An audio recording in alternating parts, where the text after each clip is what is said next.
¿Quién llegó aquí en los años 90? Una, dos personas, tres personas, cuatro, cinco. ¿Quién llegó antes de los años 90? Casi nadie. Bueno, Sergio. ¿Quién llegó después de los 90, al principio del milenio? Cuatro. ¿Y quién llegó después del 2010? Tenemos 90, milenio y la década de los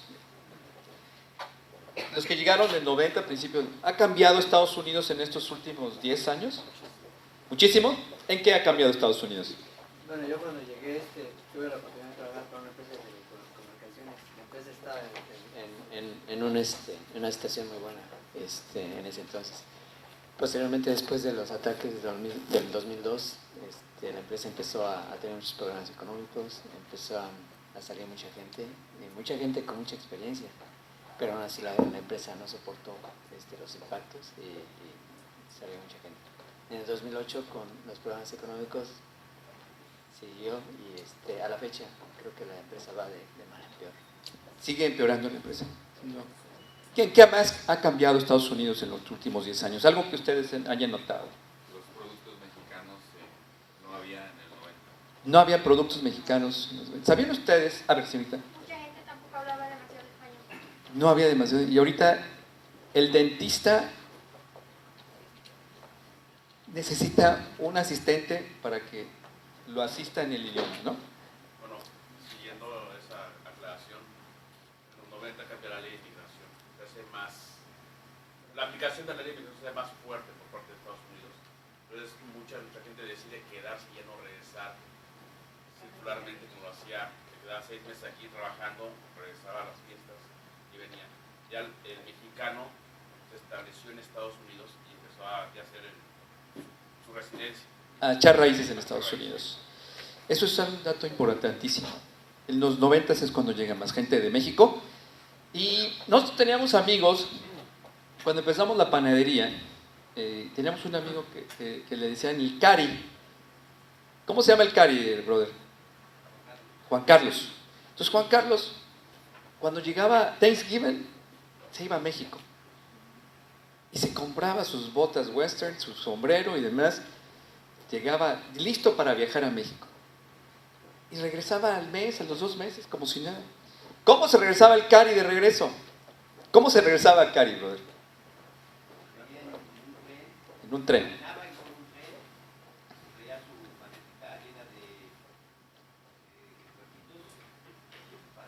Entonces traía sus puerquitos. ¿Sí conocen el pan de los puerquitos? De jengibre, no, de moles. Entonces traía su backpack de puerquitos, sus cocas, y se venía escuchando música. Le digo, ¿cómo venía escuchando música? Pues que le prendía el estéreo. Allí en Silao, donde arman los automóviles de la General Motors, entonces ahí encontraron la manera de subirse a los vehículos. Entonces era su regreso y lo dejaba aquí en Dallas, en Arlington. Entonces él se venía, escogía el mejor de los trocas o vehículos, no sé, eran las Blazers las que venían, prendía el estéreo y se venía comiendo puerquitos, lo dejaban aquí. Cambió la ley, Sergio. ¿Por qué? Porque nos vimos muy abusados mucho tiempo y aprovechamos de la ingenuidad y de la buena fe de los americanos. ¿Cuántos de ustedes no conoció gente que al pasar la frontera les decían American Citizen? Todos conocemos el American Citizen. Y de repente ya me tocó un amigo que le preguntaron Where were you born? Y le dijo 18 years old y ya no le creyeron y lo regresaron. Estas son historias reales. Gerardo Cerda, un amigo, Where were you born? 18 years old. No, ya no concuerdo. Todo eso cambia. En los 90 también pasan cosas interesantes. Surgen nuevos conceptos. Uno de ellos es el internet. Salen los DVDs, los videojuegos, los buscadores como Google, las compras en línea. ¿Qué tiene que ver con esto y los negocios? En 1927 había una señora de nombre Dorothy, su esposo, el señor Frank Gerber. En una visita al pediatra le recomiendan que le haga papilla de fruta y de algunas carnes, inclusive a su hija. Lo empieza a hacer, eventualmente se da cuenta que es una muy buena idea y es como nace la empresa Gerber, que todo el mundo conoce actualmente. ¿Qué tiene que ver eso con esto? A veces un problema de uno se convierte en la solución de muchos. La idea que uno tiene puede, en este caso, llenar la necesidad de una comunidad completa. Este es un ejemplo que obviamente ya es enorme, pero hay otros más pequeños. Hay que tener en cuenta que las oportunidades del éxito implican que tú puedes ser capaz de identificar las necesidades del mercado. Es decir, Alejandro dice, no había productos mexicanos. La Coca-Cola de México, en los 90s, se empieza a traer de manera ilegal. La empiezan a pasar por el río.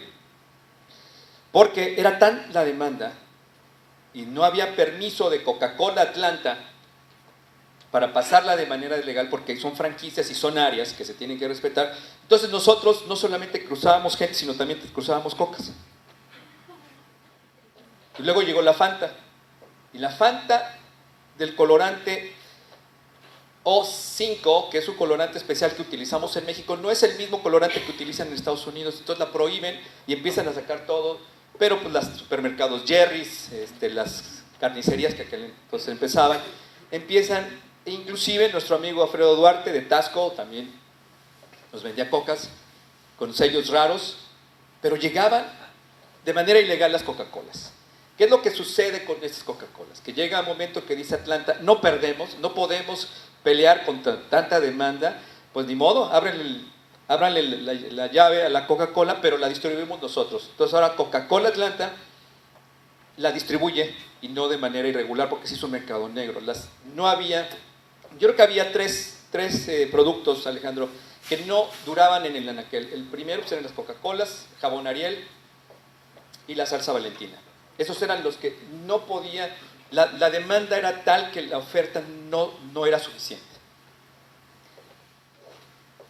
Productos étnicos. Les pongo ahí, por ejemplo, y esto es algo que no es reciente, pero no sé si ustedes sabían, que el 2010 la comida mexicana fue reconocida por la UNESCO como Patrimonio Cultural de la Humanidad. ¿Sabían eso? Que nuestra comida es reconocida como Patrimonio Cultural de la Humanidad, y muchos de nosotros no sabemos. A lo que me refiero con UNESCO es que la comida puede ser un muy buen refugio de inversión, puede ser lucrativo, y muchos de ustedes inclusive ya tienen la experiencia para hacerlo. La cuestión es cómo hacerlo. Es precisamente lo que vamos a aprender aquí. Y les doy algunos ejemplos de cómo o en qué se pueden hacer algunas, tal vez, empresas o llenar necesidades. Las calaveritas de azúcar, imposible conseguirlas. En línea las consigue uno y luego están trayendo unas mal hechas, ¿no?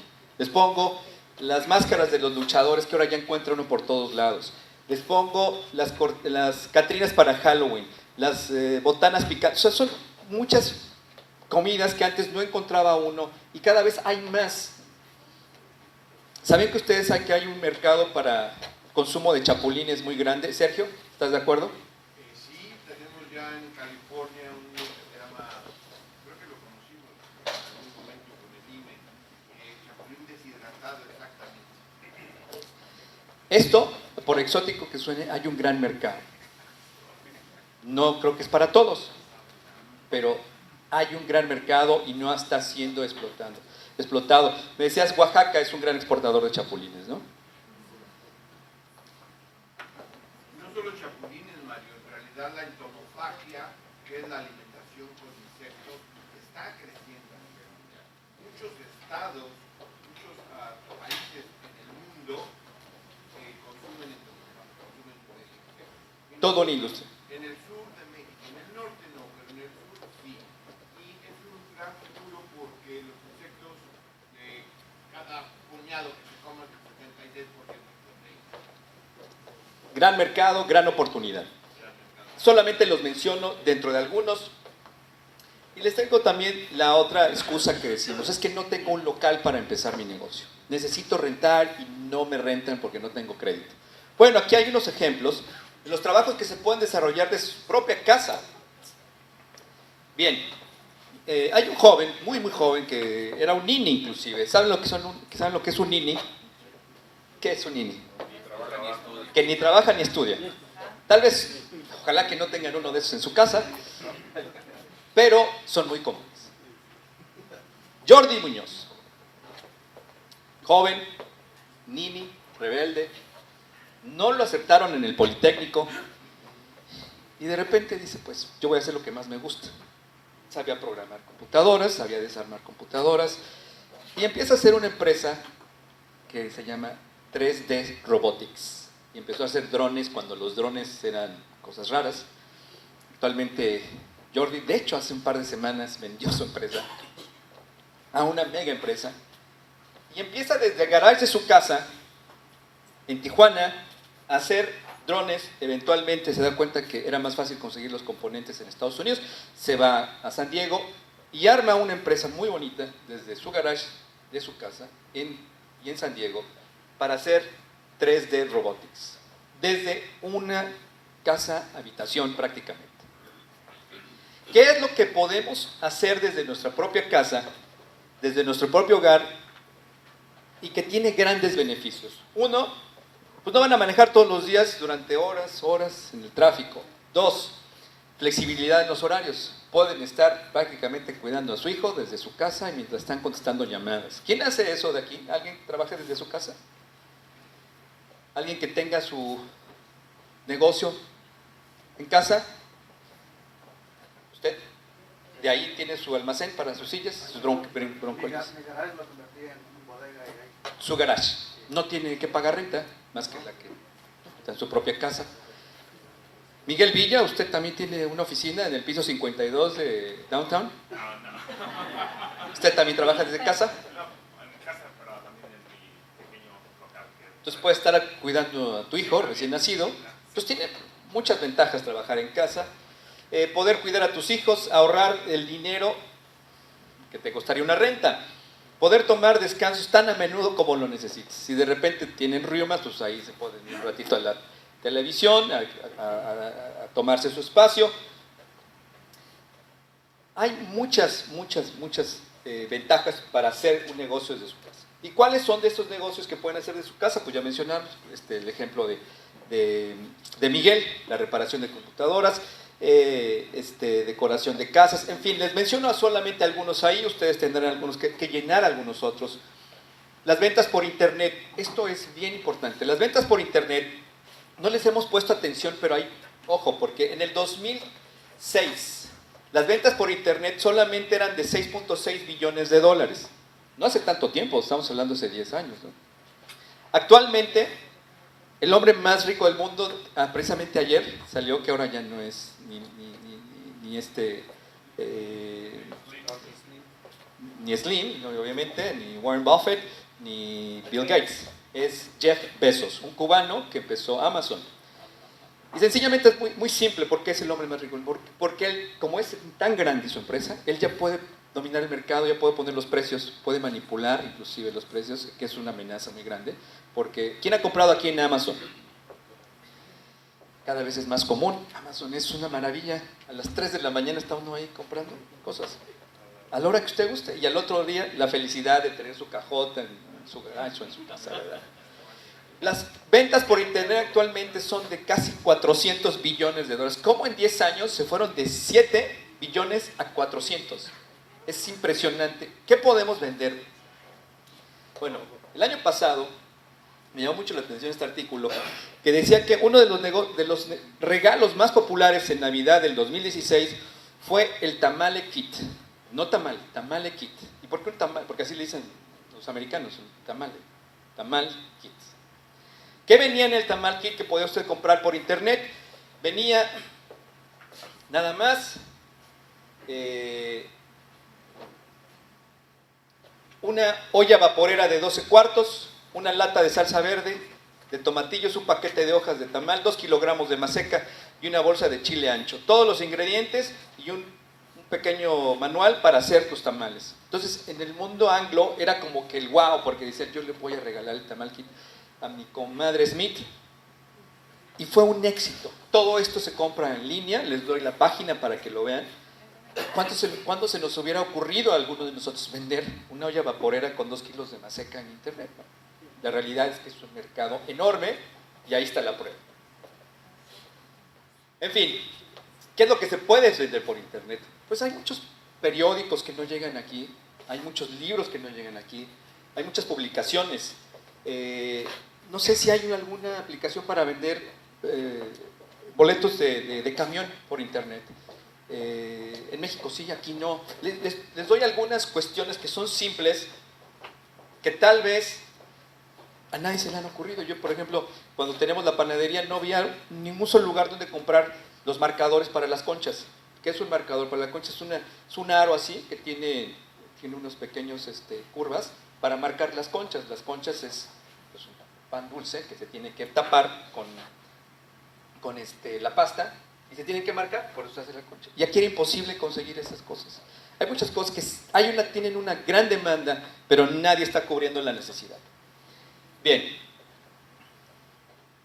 hablando del tema del Cari, que se venía en su auto nuevo, pues México es uno de los principales productores de vehículos y de autopartes.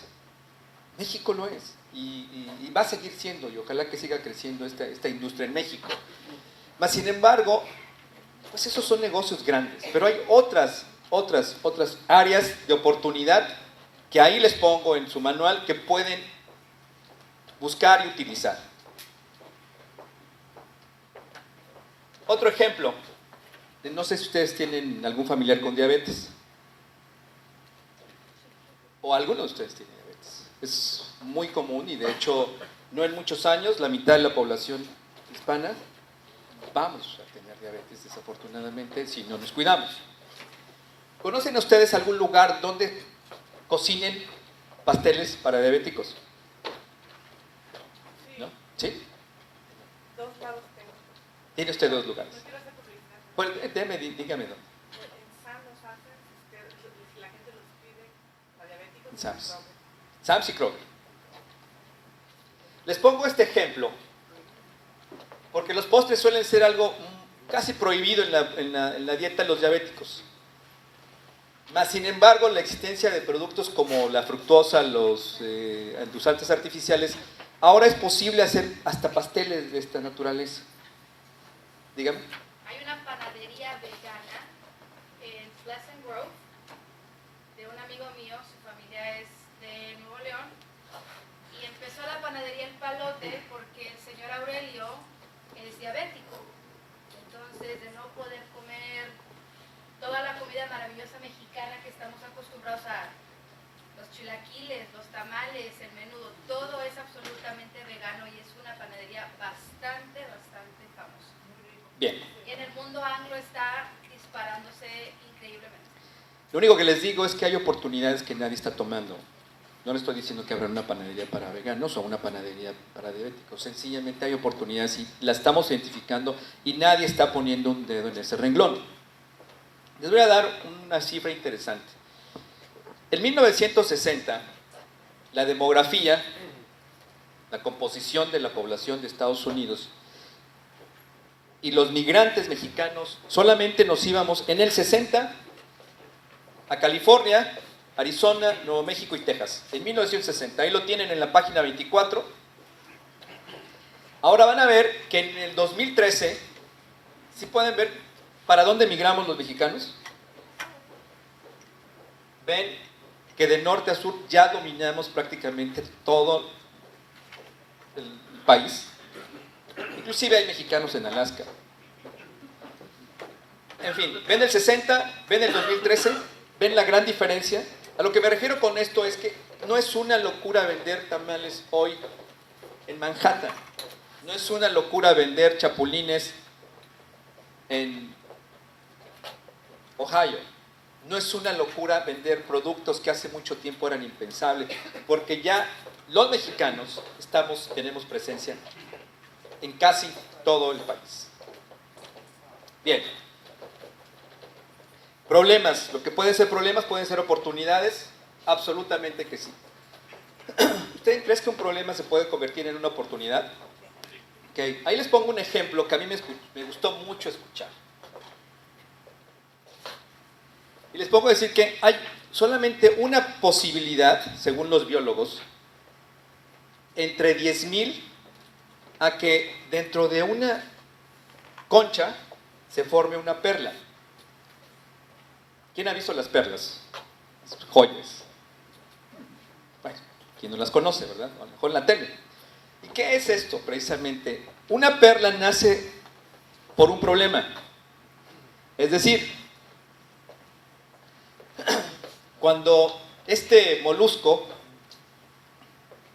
identifica que hay una arenilla dentro de la concha, para expulsarlo empieza a arrojar una sustancia con la intención de quitarse el problema. Pero al pasar los años, lo que va formando es una perla preciosa. Entonces es un problema que se convierte en una belleza, ¿no? Se los pongo ahí de una manera muy simple. A mí me gusta hablar mucho en este tipo de metáforas porque lo podemos entender. Cómo un problema se puede convertir en una gran oportunidad. ¿Cuáles son las necesidades de la gente? ¿Qué es lo que le interesa a la gente el día de hoy? ¿Cuáles son sus prioridades? Cuando tenemos un negocio, a veces ponemos en nuestras mesas una hoja de sugerencias. ¿Ustedes les han preguntado a sus clientes qué es lo que les gustó de su servicio? ¿Y qué es lo que le dicen? La limpieza del equipo. La limpieza del equipo. De los gabinetes. Igual más cajones para administrar más la cocina, que es la que enfocamos más. ¿Y si tienen el contacto directo con sus clientes? Sí. 100%. Todo esto, cuando identificamos tal vez algún problema o algo que la gente le sugiere, es decir, es que sí nos gustaría que mejor vendieras choriquesos. ¿Sabe lo que es un choriqueso? Pues es un chorizo con queso en un taco, ¿no? Entonces las sugerencias siempre es bueno escucharlas. No sé si a ti, Miguel, te ha tocado que te diga la gente, oye, ¿por qué no haces páginas web? Sí, pero ¿sí haces páginas web o no? Ya solucionó el problema de alguien más, ¿no? A veces no es que lo sepas hacer, sino que tengas el teléfono de quien lo sabe hacer. De eso vamos a hablar en el siguiente módulo. ¿Ustedes creen que el networking, el socializar, es importante para sus negocios? Yo diría que sí. Que si ustedes no le han puesto atención en la importancia de lo que es que al final de este taller ustedes hayan intercambiado teléfonos, hayan intercambiado información, de verdad que fue una pérdida de tiempo, porque ya estamos juntos. ¿Por qué no conocer lo que está haciendo uno y el otro tal vez puede utilizar su servicio o su producto? Las cámaras de comercio, que mañana vamos a hablar de esto. ¿Ustedes pertenecen a alguna cámara de comercio? Las cámaras de comercio es una inversión mínima que cuesta una fracción de dinero, $175 una membresía, y los puede acercar a otros empresarios que quieren hacer lo mismo que ustedes, progresar. Estudiar la competencia. ¿Usted tiene competencia en los brincolines? Muchísimos, ¿verdad? Ahora ya es que vienen brincolines, viene el payasito platanito, vienen, o sea, todos juntos y ya viene un paquete completo, ¿no? Entonces es difícil la competencia. Y luego, lo peor de todo es que la competencia, los precios los rebaja al piso. Dice, ¿cómo? Y eso es un grave, ¿no? Sí, pega duro, pega duro. ¿Por cuánto usted renta un brincolín? Por $100. ¿Y hay quienes lo rentan por menos? Por menos y con casi todo el equipo. Y con casi todo el equipo, ¿no? Esto es un punto importante, lo van a ver en la guía. Hay gente que piensa que tiene un negocio y lo que tiene es un trabajo. Es muy fácil confundirse. Porque tenga uno acceso a la caja registradora todos los días, no quiere decir que tiene usted negocio. Tiene una buena chamba. Y a veces hasta trabaja más que si tuviera un patrón y se da cuenta que no está siendo lucrativo su negocio. O sea, de repente suena medio familiar esto. Tengo mi negocio, pero realmente, ¿cuánto le estás sacando de utilidad a tu negocio? Pues queda para pagarles a todos. ¿Te quedó para pagar los impuestos? Pues no. Bueno, entonces ya no fue un negocio, tienes un negocio con números rojos.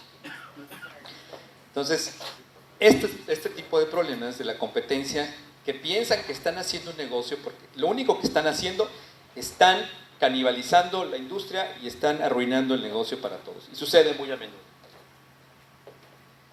Acercarte a autoridades locales y estatales de desarrollo económico. Aquí tenemos a Hiroko Rosales. ¿Quién sabía que la ciudad de Dallas nos da guías, nos da dirección para poder abrir un negocio? ¿Alguien de ustedes sabía que la ciudad de Dallas, el municipio en el que vivimos, daba esa información gratuita? Y que hay una persona que habla perfectamente español y que los puede atender. Nadie sabía. Importantísimo. Abogados, contadores, banqueros, gente que pueda aportar académicamente algo a ustedes es importante.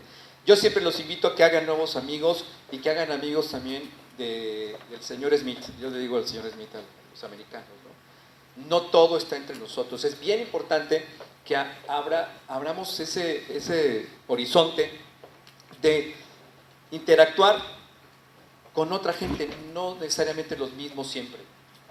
Eso es bien importante porque al final algo les van a dar, ya sea más negocio o una buena sugerencia que les pueda ayudar a su negocio.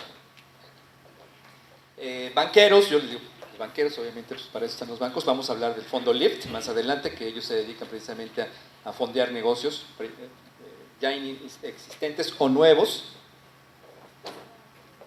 Y aquí les pongo algunas oficinas, algunas páginas de internet para que ustedes vean quiénes pueden ser aliados para ustedes. ¿Qué es la estrategia de salida? ¿Cuál es la estrategia de salida en un negocio? Yo es algo que me gusta hablar de esto porque normalmente nunca pensamos qué es la estrategia de salida.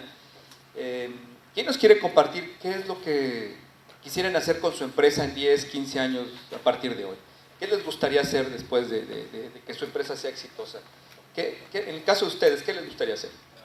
Crecer a tener varias o múltiples empresas diferentes que se avancen al mismo. Tener varias empresas que tengan que ver con lo mismo. Sí. Y cuando ya haya terminado ese tiempo, ¿cómo piensan continuar? ¿O sus hijos pensarían continuar? Venderlas. Venderlas. Sí. Ok, esa es una estrategia de salida. ¿Qué vamos a hacer? Venderlas. ¿Ok? Bien. Las formas más comunes de salir de su empresa de una manera decorosa, una es venderla. Otra más es hacer una alianza con otro negocio similar al de ustedes. Hacer una sociedad. Dejarla a sus hijos. O rentar su negocio. Son maneras que pueden tal vez resultar para algunos. No es para todos, pero sí para algunos. Recuerden que como emprendedores tendrán que salir de la empresa en algún momento de su vida. Prefieren hacerlo mientras estén buenos y sanos y no sea una enfermedad o algún otro problema. La planeación de esta estrategia de salida tiene que ser parte de su plan de vida. Y aquí les pongo que ustedes pongan las áreas de su vida en las que están funcionando, su negocio específicamente, las que no están funcionando, qué es lo más importante de lo que estoy aprendiendo en el taller de Paisano Emprendedor. Aquí les hago ese pequeño cuestionario que ya me lo compartirán ustedes. Y que hagan un checklist para su plan de vida. El nombre de su empresa. ¿Quién no tiene una empresa y ya tiene el nombre de su empresa, pero ya lo tiene pensado? Alex. El nombre es un restaurante basado en comida, no Tex-Mex, pero más mexicano. El nombre es Calles de México. Un restaurante que no existe, pero que lo vas a abrir y que ya tiene su nombre, que se llama Calles de México. El concepto consiste en la comida que encuentres en las calles de México. ¿Lo pueden entender el concepto? Sí. Está fácil, ¿verdad? Buen concepto, ¿no, Sergio? Espléndido. Calles de México. Espléndido. Registra tu nombre. Ya está. Bueno, a lo que me refiero con esto es que no existe, pero en la cabeza, en la mente, en la imaginación de Alex ya existe. Entonces, es importante eso. Si no nace en su imaginación, no va a existir nunca. Que tengan ustedes una imagen corporativa, que tengan un estudio de mercado, que tengan patentes o permisos si tienen una gran idea. Todas esas cuestiones son importantes, importantísimas cuando se inicia un negocio. ¿Cuál es la visión de mi negocio? O sea, ellos quieren todo el mundo, ¿verdad? O sea, ellos no quieren Ellos están diciendo muy claros. Del planeta, Tierra.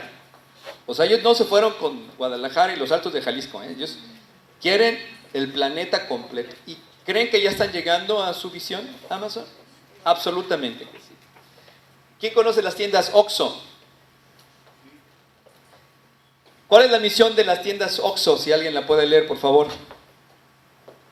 Continuar siendo la tienda de conveniencia con mayor número de establecimientos en América Latina. Continuar siendo la tienda de conveniencia. O sea, ellos quieren dominar todo en Latinoamérica, ¿no? ¿Lo están haciendo? Ya están en todos lados, OXXO, ¿no? Esa es la visión de un negocio. Y es muy simple, ¿no? En 2 renglones lo dice todo. ¿Cuál es la visión de 7-Eleven? ¿Quién la quiere leer?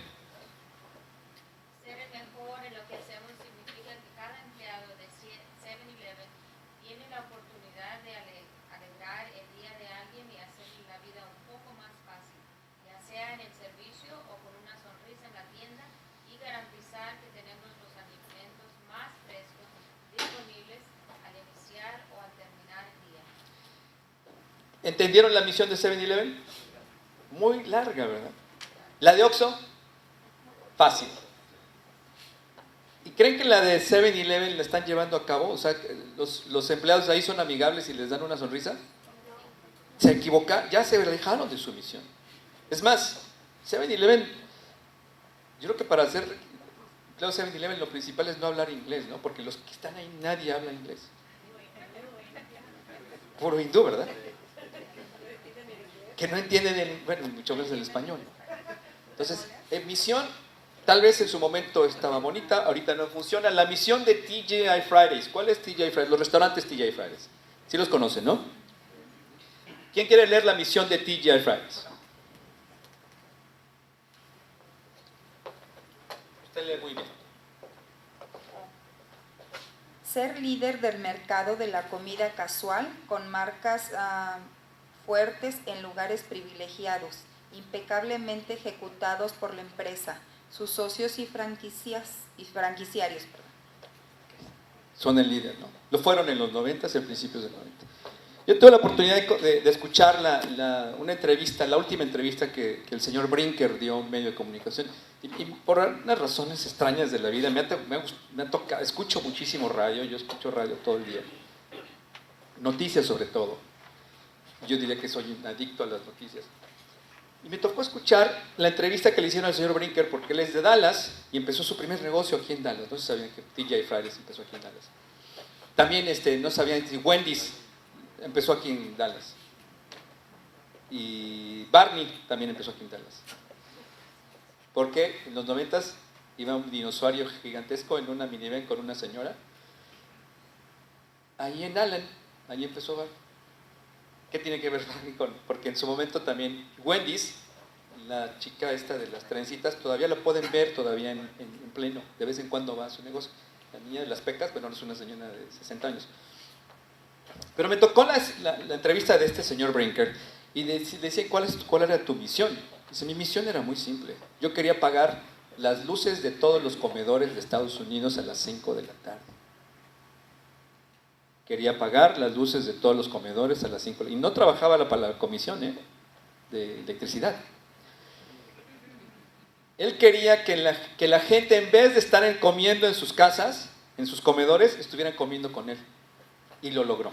El señor Brinker logró apagar las luces de muchos comedores en Estados Unidos y se desarrolló una cultura de ir a cenar. Antes la gente cenaba en sus casas en Estados Unidos. Hoy en día ya son cada vez menos las gentes que cenan en su casa. Una pregunta. Oh, no, Brinker es Chili's y toda una gama de otros restaurantes. Por mencionar algunos, ¿no? Bien. ¿Cuál es la visión de su empresa? Si nos comparten la visión de su empresa, va a ser importante. ¿Alguien que quiera compartir la visión de su empresa? Si la tienen un poco borrosa, no importa. ¿Alguien quiere compartir la visión de su empresa? ¿Lo que se imaginan que va a ser su empresa? ¿Usted? Todavía no. Al final de esto... A ver. Creo que la eficiencia hacia la persona que fue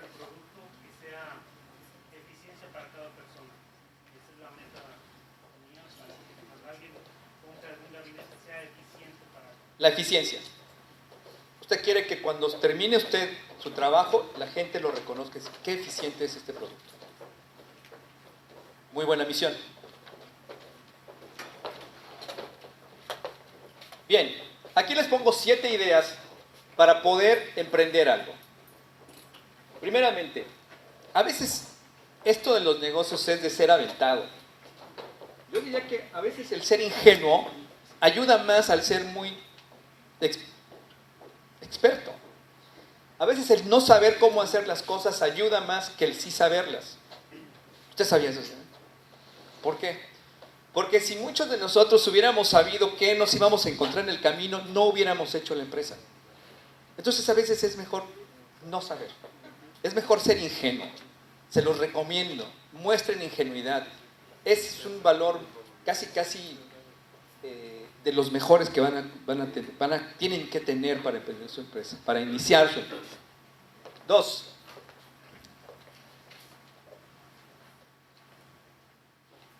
En esto de emprender no hay reglas. Ustedes tienen que ir iniciando, poniendo sus propias reglas. Sueña y experimenten. Si no intentan hacerlo, si no fracasan, no se van a dar cuenta jamás. Hay gente que pocas veces les ha tocado fracasar, hay gente que muchas veces les ha tocado fracasar, pero no es ese temor que nos paraliza, no hay que dejar que los vuelva prácticamente inmóviles. ¿Y el miedo creen ustedes que es algo que paraliza a los empresarios de emprender? ¿Sí? ¿Alguien aquí siente miedo de emprender? ¿Sí? ¿Y por qué ese miedo de emprender? Porque tal vez nuestro trabajo actual, nuestro trabajo que tenemos, nos da vacaciones pagadas, nos da un cheque a la semana, nos da comunidad familiar, beneficios, 401k, no sé si algún plan de retiro, plan de salud. Y cuando uno inicia su empresa, pues obviamente no hay plan de retiro, no hay 401k, no hay seguro médico ni dental, no hay nada de eso. Entonces es un miedo, pero yo les voy a decir una cosa. Deben de tener más miedo de ser empleados de que ser emprendedores. Ahí sí hay que tener miedo. Porque lo más seguro es que se van a arrepentir de no haber hecho su empresa. Y no se van a arrepentir nuevamente de haberlo hecho. Si detectas una necesidad, aplícala y cúbrela. Si ya sabes que necesitas las jergas como en México para tener tu casa limpia, pues tráete las jergas de México. El señor que empezó a traer jergas de México es un fenómeno, este hombre.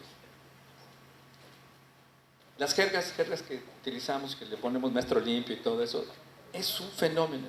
¿Y cómo las venden? Ya las venden cortadas, no por metro como en México. Pero ¿en qué lugares? Empezó a traerlas en su camioneta, iba de supermercado por supermercado hasta que encontró un distribuidor. La familia que empezó a traer el huitlacoche, que ya lo encuentras, y la flor de calabaza, yo a veces, ¿quién no deseaba una quesadilla de flor de calabaza, no? Y yo a veces iba ahí por el 75 deseando ver un poquito de flor de calabaza, a ver qué cortaba, o no, pues no va, aquí no crece la flor de calabaza, ¿verdad? El señor es una familia que primeramente vinieron a intentarlo hacer ellos solitos, se dieron cuenta que no, se asociaron con una empresa distribuidora, como lo hizo el de las jergas, y ahorita toda su flor de calabaza, su huitlacoche flor de calabaza es distribuida ya en todo Texas, por lo pronto no sé en qué otras partes, en un botecito así, y nosotros vendemos quesadillas de flor de calabaza, por cierto, y de huitlacoche. Porque, ¿a qué me refiero esto? Es que tal vez el señor de las jergas no era el fabricante, pero él tuvo la idea porque quería tener con qué limpiarse los pies al llegar a su casa y no encontraba con qué hacerlo. En el tema del huitlacoche, estos son dos personas que son expertos en cocina, son chefs. Y ahora lo que se dedican es a hacer recetarios para vender este producto, los cuales ellos tienen una concesión, y lo que hacen, te dan el recetario para hacer tus quesadillas y algunos otros platillos mexicanos. Diversifícate y atrévete a explorar nuevas líneas de oportunidades y negocios. Dígame, Sergio. Eso justamente que acabas de decir es una de las cosas que tenemos que aplicar. Si yo entro a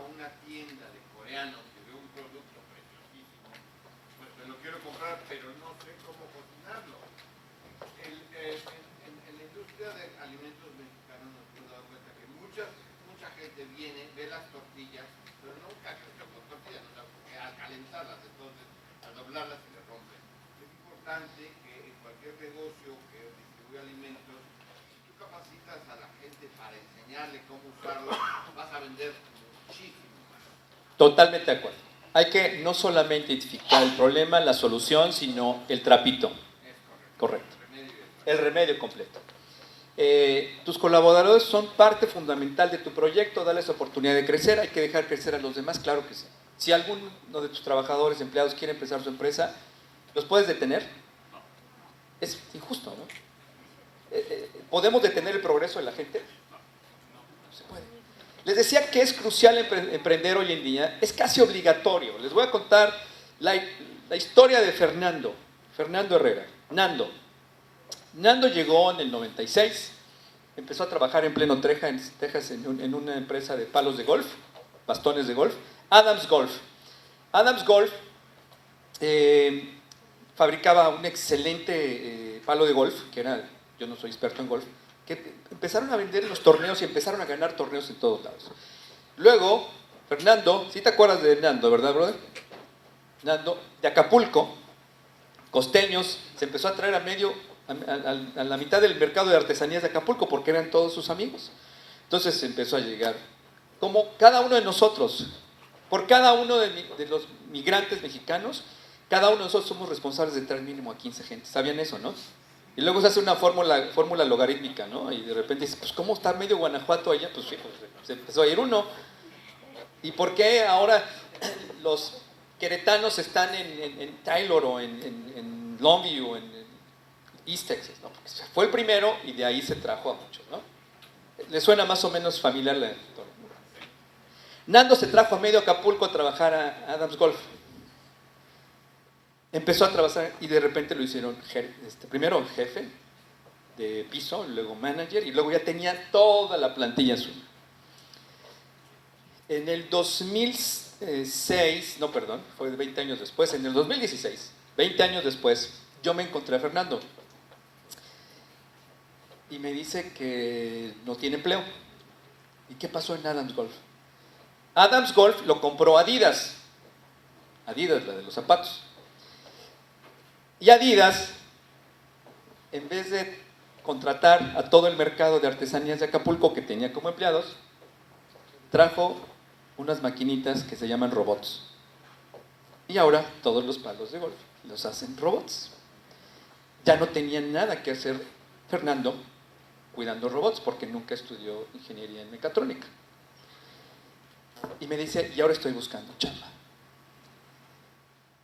Vamos a pensar el supuesto que Nando, que nadie le ganaba, de hecho era un trabajo artesanal el que hacían ahí ellos, hubiera comprado su primer torno, máquina para hacer un palo de golf, y hubiera empezado su empresa 10 años después de cumplir los 10 años de experiencia. ¿Ustedes creen que Fernando hubiera encontrado mercado para vender palos artesanales de golf? Hechos por un mexicano, como los hizo Fernando, Rolando con sus vinos. Sí. Dejó pasar la oportunidad y Fernando se quedó sin trabajo. No sé qué actualmente está haciendo Fernando, a lo mejor encontró una mejor empresa. Lo que sí les puedo decir es que es urgente y de vida o muerte que empecemos una empresa. Así de sencillo se los pongo. No hay alternativa. El señor Smith va a vender su empresa a alguien más y nos van a dar las gracias. Aquí no hay indemnización. Aquí no hay un plan de retiro con la empresa, no. Aquí te dan las gracias, ¿estamos de acuerdo con eso? Y te dicen thank you and goodbye. Esa parte es importante saber. Bien, vamos a hablar de más de estos ejemplos, pero también quiero hablar de los casos de éxito de gente como ustedes, como nosotros, que tengo la fortuna de conocer a muchos de ellos. Y una de las bendiciones más grandes, obviamente, de tener mis papás y de tener a mis hermanos y de tener a mi familia, es tener grandes amigos. Y eso es algo que por alguna razón cósmica o divina me ha tocado tener grandes amigos en muchas áreas, en muchas disciplinas. Y me extraña a mí, normalmente cuando viajamos siempre hay alguien que conozca o alguien que me conozca. No sé si es bueno o es malo, pero ha sido bueno hasta la fecha. Y siempre he tenido esa fortuna, y cuando conozco a alguien, a veces casi sin saberlo, yo diría que hay una vena en la gente emprendedora que de inmediato nos identificamos con alguien que piensa similar a uno, ¿no? No hace mucho tiempo me tocó conocer a un amigo que escuché hablar de él desde antes, inclusive desde hace mucho tiempo antes que él me conociera, ya sabía yo de él, tenía ya conocimiento de él porque en ese caso mi esposa es del estado de Querétaro y la Sierra Gorda es un lugar muy bonito, no sé si conozcan el área de la Sierra Gorda, de la Huasteca, que son vecinos. Pues hay muchos migrantes que, como el resto del país, también vinimos a Estados Unidos a buscar oportunidades, ¿no? En el caso de Querétaro no es la excepción. Y conocí a Primo Castillo, que de entrada hicimos clic de manera casi instantánea. Creo que me lo presentó Gillo, por ahí estuvimos en una junta. Y fui aprendiendo más de Primo, y de verdad que hay pocas cosas que tienen un efecto wow. ¿Sí saben lo que es el efecto wow? ¿Verdad? Hay pocas cosas. Es como cuando probé la primera paleta de Lucas Pelucas y dije, wow. O sea, ¿quién se le ocurrió ponerle chamoy a esta paleta? Y dije, ese es un efecto wow. Pero también la gente tiene un efecto wow.